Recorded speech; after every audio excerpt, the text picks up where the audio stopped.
Hey there and welcome to Light Coaching Academy. I am Muhammad Rahman and in this video we will learn about password field. So let's start guys.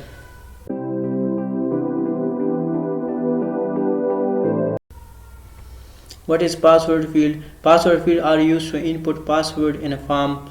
Each character inserted in this field appear as a dot. Attributes of password field. The attributes of password field are name, value, max length.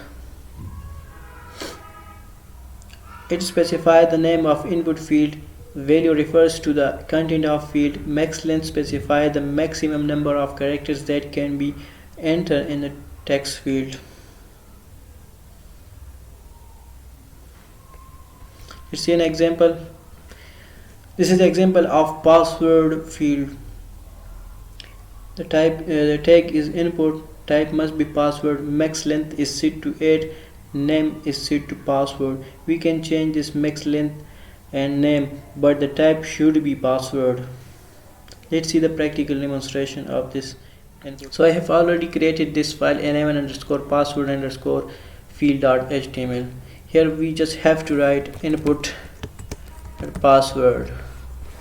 It is so simple.